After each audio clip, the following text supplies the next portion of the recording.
What's going on, guys? My name's Taylor. And I'm Ryan. If you're new to our channel, we're here to help you make the right choice with your money. Stop wasting money on that dumb shit and instead put it in investment. I know it's tempting, you'll spend it and be broke again. And in today's video, we're going to talk a little bit about where we'd recommend you put your money. So we recommend taking 15% of your take-home pay or take-home income and putting that towards investments. So if you're making $100,000 a year, you're not taking 15% of that. You're taking 15% of after taxes income and putting that towards all your investments you do. First step we're going to recommend is not necessarily an investment, but what we would say is an emergency fund. You always want to have yourself backed up before, just in case, because they say with investments, how much money are you willing to lose just in case something went wrong? If you did lose that money, at least you'd still have your emergency fund. We've talked a lot about emergency funds on this channel. We're very big about them, saving your own butt, obviously. We recommend 3 to 6 months. It all depends on your risk level at that point. If you don't have many expenses, 3 months might not be bad if you can definitely handle that. We recommend with an emergency fund, you want it very liquid. You want to be able to get it very easily, have access to it. So a good one we both use is just going to be in your typical bank is going to have a money market. Money market helps you edge inflation just a little bit better than any other old savings account. So that is going to be our recommendation of where you should hold that emergency fund, because again, you want access to it year round, every day. Yeah, and there are some contingencies on you getting these higher interest rates than you would in a normal savings account. You do need to maintain a balance over $1,000. Of course, your bank may have certain qualifications or whatnot, but that's a typical rule, so you will need to kind of meet that requirement. But the next step we'd be looking at, and this is very important that a lot of people skip until they're much older, but it's better to get in early, is a form of a retirement account. The 4 most common retirement accounts that you'll see, which is like a traditional 401k, Roth 401k, traditional IRA, and Roth IRA. And there's differences in how it's taxed and all this stuff. But if your company offers a 401k and they offer any form of matching, a lot of them will, match up to a certain percent of your income, and you should put in that max percent if you can afford it, because all of that's just free money that you're getting. Yeah, exactly. And at the end of this video, we'll also have a extra step that not a lot of people know about, so stay tuned for that. But rolling into the Roth IRA. So after you've got your emergency fund set up, after you've done the 401k match, you're going to want to fully fund your Roth IRA. The big reason for that is going to be because your Roth is after tax income, so it's going to grow tax-free, and that's huge. Yeah, and another thing we should probably mention, a 401k will have to be established by your employer. So if you don't have one that offers a 401k or anything like that, you can skip that step and go into your Roth IRA and invest heavily in that until you get to a point where you have a 401k available. Number 3.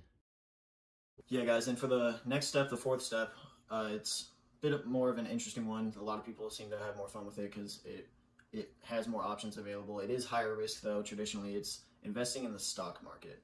Now, depending on your risk level, will play a large factor in how you kind of invest and deal with the stock market. If you're single, young, no kids and everything, not a lot of commitment, you can afford a lot more risk. But further down the line, when you start getting older, 35 plus, which I know isn't that old, but it's just commitments tend to start up more, and you got to take things more seriously at this point, typically. So you can start looking into investing in that. We're going to have a whole nother video on kind of the basics of things you should look at, how to pick some stocks and all that. We'll go really into the depth because the stock market is a beast, okay? If we talked about it in this video with all the other stuff, this video would be crazy long, but we'll break it down further into how you can kind of approach that. But this is something that you should do after you get these retirement accounts and everything prior to this handled.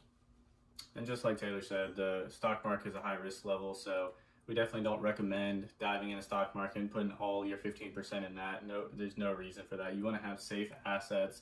You want to have things will grow. And then after that, people really do care about their money. So wherever you decide to put your money, you're going to pay a lot of attention to. So if you go and throw in the stock market, you're going to learn a lot about the stock market by just watching what your money does and where you put your money. That's exactly how we've learned everything we've learned. We just put a small amount, very small percentage of our investment fund into the stock market just to learn as much as we've learned, because we knew we'd learn the fastest that way. Our final step we're going to talk about is kind of an optional or alternate step. This isn't for everyone. You'll see, because there's a lot of restrictions to it, but an HSA account, a health savings account, is huge. It's not very talked about. It's not always heard of. Even an employer, they'll put it at like the bottom of the page. It's just something random they'll throw in there. They might not even 100% know. But if you do your research, it is a fantastic investment opportunity. So basically an HSA is going to be money taken out of your check, put straight into this account for you to save for health-related expenses. If you use this account and charge, they give you a little like debit card for it. If you charge the card towards related or approved expenses, it's free. Like you don't get taxed on that money, which is a big deal. And if you hold that account and you keep the money in there long enough till you retire at 65, you can actually use that as a retirement account tax free. And again, that's insane. Just putting away money to save for health related incidences or health related things and then turn it into an investment account is crazy to hear or think about. But when I say health related, you don't have to go in for a big procedure. You don't have to have kidney stones removed. It's small things. If you go to the store and I think if you get tampons or condoms, that counts. And you can just swipe your card. You can hold out on doing that as much as possible because then obviously your account grows more. And then once you get over an $1,000 limit in that account, you can actually invest everything over that. So as long as you have at least $1,000 that sits in that account that's accessible to charge, the rest of it is investable, which is a big deal. Again, if you invest in the right things and it blows up or does really well, you can have a very good retirement account or second retirement account or third or fourth retirement account if you follow all these steps. Like you can really grow rich, become a millionaire very fast this way by investing, and then you just forget about it and eventually it keeps growing and growing for you.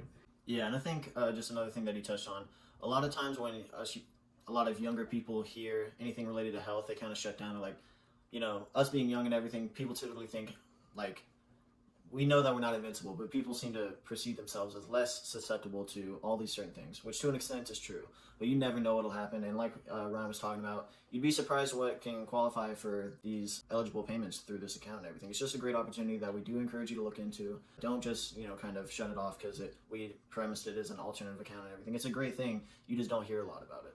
But to close out, we really appreciate you guys watching these videos. If you guys can like and subscribe, please leave comments. We really want to hear you guys' feedback on our videos, future videos, or just let us know you watched it. Leave a comment, let us know. We're excited to get in touch with you guys, talk to you guys. Thanks, guys. Yeah, thanks, guys. Stop wasting money on that dumb shit and instead put it in investment. I know it's tempting. You'll spend it and be broke again.